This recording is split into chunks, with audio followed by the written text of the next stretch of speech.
High আসসালামু আলাইকুম everyone. আশা করি সবাই ভালো আছেন। আল্লাহর রহমতে আমিও ভালো আছি। আজকে আমি আপনাদের সাথে শেয়ার করব দারুণ একটি মজার খাবারের রেসিপি।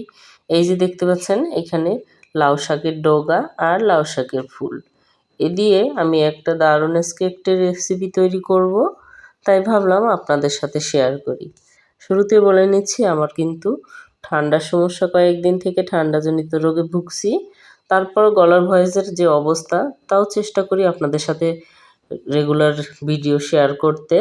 আমি কিন্তু শাকগুলো সম্পূর্ণ বেছে পরিষ্কার করে ধুয়ে নিয়েছি। তারপরে চুলায় দিয়ে দিলাম তেল আর পেঁয়াজ কুচি। এবার আমি পেঁয়াজটাকে বেরেস্তা করে ভেজে নিব। আশা করি এই রান্নাটা অসম্ভব মজার আপনাদের কাছেও লাগবে। আমার কাছে খুবই প্রিয় খাবার।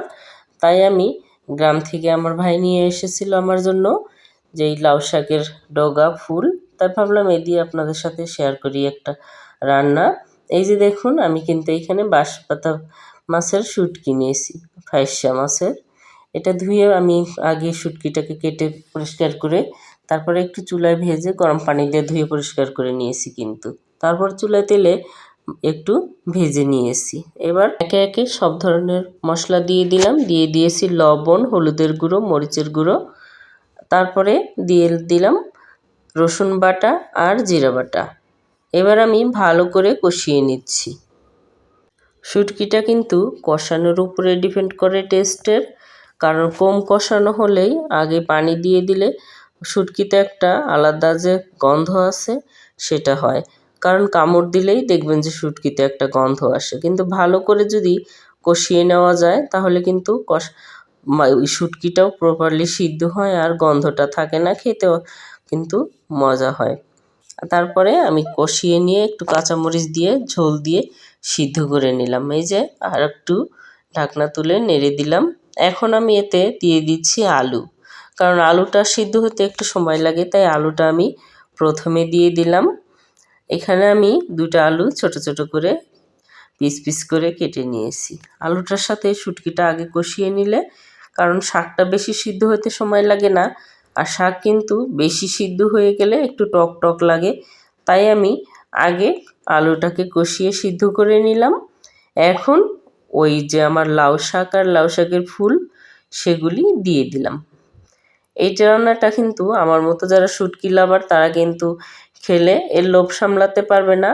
আর যে কোনো দিনও খায় নাই সে কিন্তু আমার এই রেসিপি ফলো করে একদিন ট্রাই করে দেখতে পারেন। অবশ্যই ভালো লাগবে ইনশাল্লাহ। এটি আমার খুবই প্রিয় খাবার।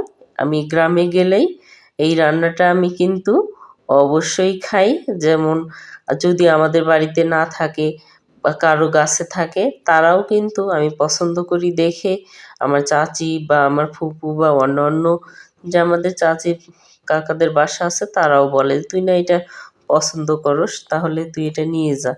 বা তারা রান্না করলে তরকারি আমাকে কিন্তু শেয়ার করে। কারণ এটি খুবই মজা আমার কাছে।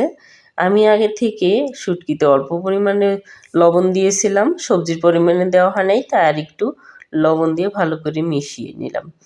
দেখুন পানি ওঠা শুরু করেছে। আমি কিন্তু এখানে পানি ব্যবহার করিনি, আমি এইভাবেই কষিয়ে নিব। কারণ আগে পানি দেওয়া যাবে না, পানি দিলে শাকটা কিন্তু টক হয়ে যাবে। তাই একটু সময় নিয়ে একটু কষিয়ে সিদ্ধ করে নিতে হবে। এই যে ঢাকনা তুলে আর একটু নেড়ে দিচ্ছি।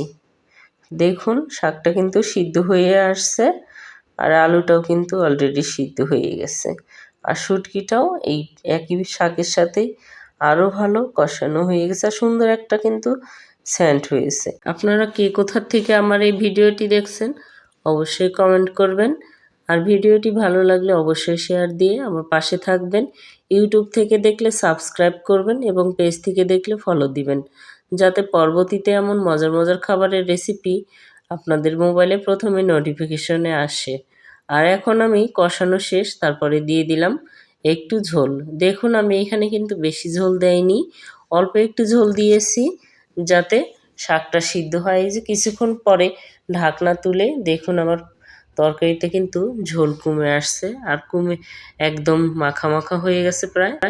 আমি আগেই বলেছিলাম বেশি ঝোল রাখবো না, অল্প মাখা মাখা রাখবো। তাই এখন আমি এই পর্যায়ে দিয়ে দিলাম ধনিয়ার পাতা।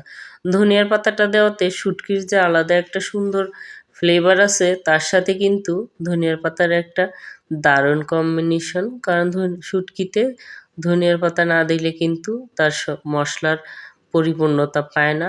আর ধনিয়া পাতার তো আলাদা একটা সুন্দর সেন্ট আছে, সেটা তরকারির সাথে একেবারে মিশে যায়, খুবই টেস্ট হয়।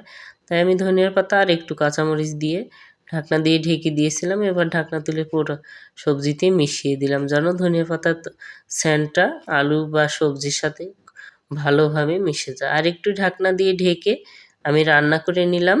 এই যে দেখুন, আমার কিন্তু ঝোল শেষ হয়ে আসছে তরকারিতে, একদম মাখা মাখা হয়ে গেছে। এই পর্যায়ে আমি চুলাটা অফ করে দিয়েছি। আমার তরকারিটা হয়ে গেছে। দেখুন, শুটকি দিয়ে লাউ শাকের ডগা ফুলের দারুণ স্বাদের রেসিপি। ধন্যবাদ সবাইকে আমার এই ভিডিওটি দেখার জন্য। Thanks for watching. আল্লাহ হাফেজ।